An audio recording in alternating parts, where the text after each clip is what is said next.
Hello guys, welcome to my new vlog. आज है रामायण का डे 35। यस, आज है रामायण का डे 35 और हमने देखा था कि राम जी युद्ध करने चले गए थे ना लंका जी। तो आगे की स्टोरी सुनते हैं, ठीक है। चलो, राम ने विभीषण को बैठने के लिए आसन दिया। विभीषण ने बताया कि वह रावण का छोटा भाई है। राम रावण को युद्ध में हराने की तैयारी कर रहा था। उसने जब सीता को राम के पास वापस भेजने की बात कही तो रावण आग बबूला हो गया। उसे भारी सभा में बेइज्जत कर धक्के मारकर देश निकाला कर दिया। लंका छोड़कर कुछ साथी के साथ समुद्र किनारे बैठे राम और लक्ष्मण को देखकर वह उनकी शरण लेने आया था। विभीषण की यह बात सुनकर सुग्रीव की शंका कम हुई और राम को उस पर विश्वास करने से एकदम मना कर दिया। राम ने कहा कि वह शरण मांगने वालों को अपनी शरण में अवश्य लेते हैं। सुग्रीव को तनिक भी चिंता नहीं करनी चाहिए, विभीषण उनका अहित नहीं करेगा। यह कहकर राम ने विभीषण को अपनी शरण में ले लिया। लंका में जाने के लिए सबसे पहले समुद्र पार करना आवश्यक था। किसी को समझ नहीं आ रहा था। विभीषण ने समुद्र देव से प्रार्थना करने की सलाह राम को दी।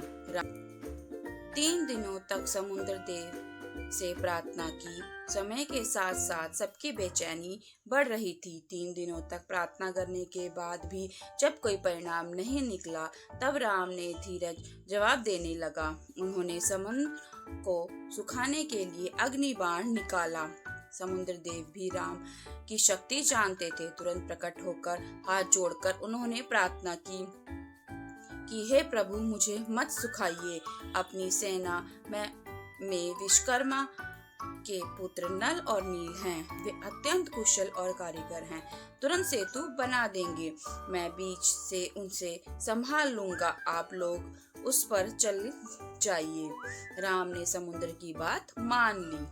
समुद्र देव के निर्देश अनुसार समुद्र पर सेतु बनाने का कार्य सौंपा गया। दोनों अत्यंत कुशल कारीगर थे। सभी वानर उनके साथ देने लगे। पत्थर, चट्टान, पेड़, डालियां, उस पर जो भी मिल लेते दोनों भाई उन्हें सही स्थान पर रखते जाते। पत्थरों को श्री राम के जय घोष से समुद्र की सतह पर रखा गया। मात्र 5 दिनों में सेतु तैयार हो गया। समुद्र पर सेतु बनना एक कल्पना थी जो साकार हो चुकी थी। अपने वचन के अनुसार समुद्र देव ने नीचे से संभालने लगे। सभी ने राम का जय घोष किया और राम, लक्ष्मण फिर सुग्रीव ने एक के बाद एक सेतु पर अपने पद रखे। सारी वानर सेना थी। शीघ्र ही सेना समुद्र पार लंका पहुंच गई। तो देखा आपने, समुद्र देवता ने भी हेल्प करी और नल नील जो थे उन्होंने क्या बनाया, पुल बनाया। देखा आपने कि राम जी अपनी पूरी वानर सेना के साथ समुद्र पार कर गए और अब होगा रावण से युद्ध। तो देखते हैं रावण से युद्ध में कौन कौन हारे और कौन कौन जीते। ठीक है, तब तक के लिए बाय, गुड नाइट। मिलते हैं नेक्स्ट व्लॉग में।